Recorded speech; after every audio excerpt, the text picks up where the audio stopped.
Hey Kirby, welcome back from the other world. So let's go into maybe a little bit of what you were doing. You don't have to go give all the details and secrets of your strategies and stuff, but you just got back from a real estate trip. How did it go? Was it a success? Was it a failure? I don't know. Go into details. Well, I went to look into a deal. It was a portfolio deal. Portfolio meaning that it was a consortium of properties, single family properties that I was trying to bundle into. Well, that was being sold as a package. And then I was going to do a deal to acquire the whole package of single family properties. As far as was it a success or failure, the trip in general, it started off as a success, then it started uh, moving towards the failure range. But of course, if you give me an opportunity, I'll make something happen.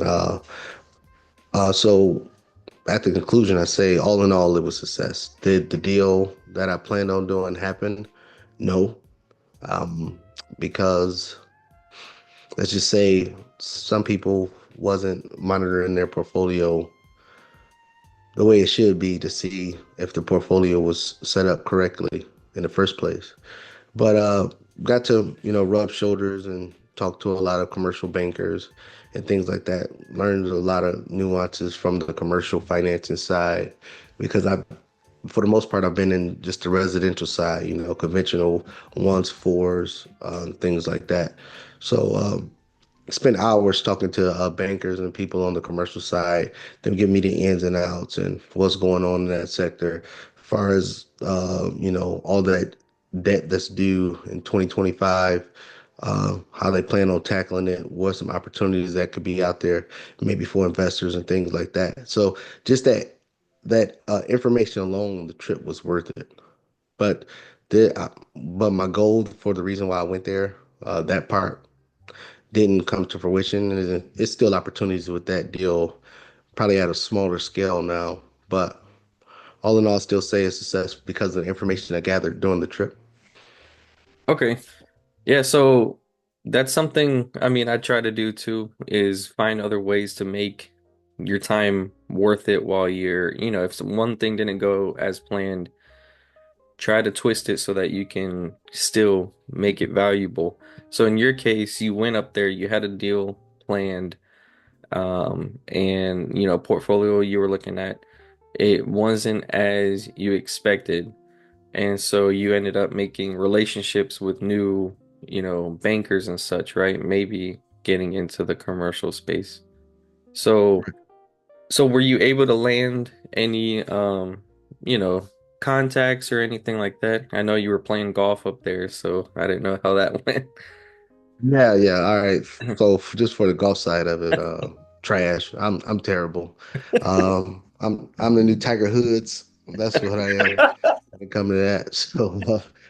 So please don't pick me up for your foursomes or anything like that because I can't help you. But no, building relationships, that's a huge part. I mean, like I said, the information that they provided gave me new ideas and insights and way to tackle things. Yeah, and the thing was it was a multiple portfolio deal. So it was one portfolio deal that was out there and there was another. I was trying to combine both of them because coincidentally the same owner was doing the same two separate portfolios. But again, like I said, things didn't materialize the way we expected. I'm waiting for them to get back with me on um, another deal configuration on that aspect of it. But yeah, I was able to get contacts, able to get a lot of information that will help me out in the future if, going to bigger commercial projects makes sense. And when I'm saying bigger commercial projects, it's anything over 4 units. So 5 to 32 units. Gave me some insight on that. Showed me where some opportunities was at. Showed me what was coming down the ladder as far as debt obligations and um, the potential of the percentage of their loan books that they're worried about a default. For a lot of people, that's in the real estate space, and commercial and residential is different. When we talk about residential, it's 1 to 4 units. When we talk about commercial, it's 5 units or bigger, or strip malls or whatever. Um, the Most of commercial debt is non-recourse. Um, and non-recourse, unlike conventional home loan, if you don't pay the mortgage on your home loan, your credit's going to get hit tremendously. It's going to be a bad scene out there. But with commercial non-recourse, mean you can stop paying because the loan was based on your asset, not your personal income. So if you stop paying, the bank takes back your asset, but there's no recourse. Far as a financial impact to your credit score, or your credit history, or something like that. But they keep in. I did realize, well, didn't realize, but they did tell me that even though your personal income and your credit score and all that stuff, that's really not the super determining indicator. But now with all of this debt that's coming due that could possibly be um, not paid, they are looking at that at a larger scale, just to see your loanability. You know, trying to see if you one of those people that just say forget it, walk away, or you're somebody that's willing to go the extra mile to make sure it's due. I mean, and of course on the commercial side, it's not all commercial banks that's hurting.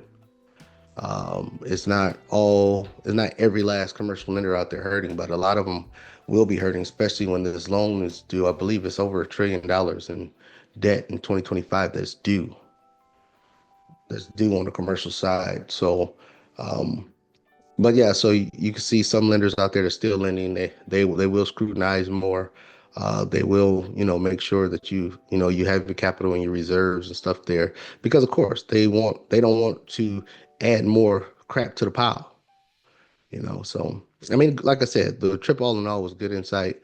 They gave me a lot of information, a lot of things to think about, a lot of avenues to go about things. Ways to acquire commercial property at a lower rate. Especially with this debt coming due and people defaulting on debt and things like that. Opportunities that may arise there. So it was a great trip. That's good. So in that aspect, and not to get too much off track, but I'm just curious about this trip specifically in that commercial space. We've talked about how the commercial space is technically in a, recession right now. So understanding that is a nationwide thing, where the area that you went to, were you able to see effects of that? Did you see hard times in the commercial space just where you were at on that trip? Well, no, because what the commercial lenders did, and for this year, 2024, there's a lot of debt that was due this year. They did extend and pretend. So what they did was like, hey, let's just add another year to it. Maybe the market will turn around and then we'll figure it out, 2025. They only extend and pretend so long. So if it's 2025, 2026, eventually they just gotta start writing off bad loans, bad debt. So but so there's not, I mean, even if let's say you own a 30 unit apartment complex, if you defaulted on it, it's not like a house, somebody defaulting on a house and it's a single family house is going into despair. I mean, you could see some commercial buildings are not up to snuff as other ones. You did see that.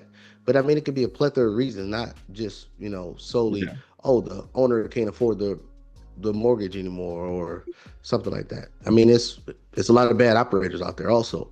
But it ain't no sign, outside building saying, please rescue me from this bad debt. It's still sellers that's having a hard time paying off the debt. Want they still want full market price.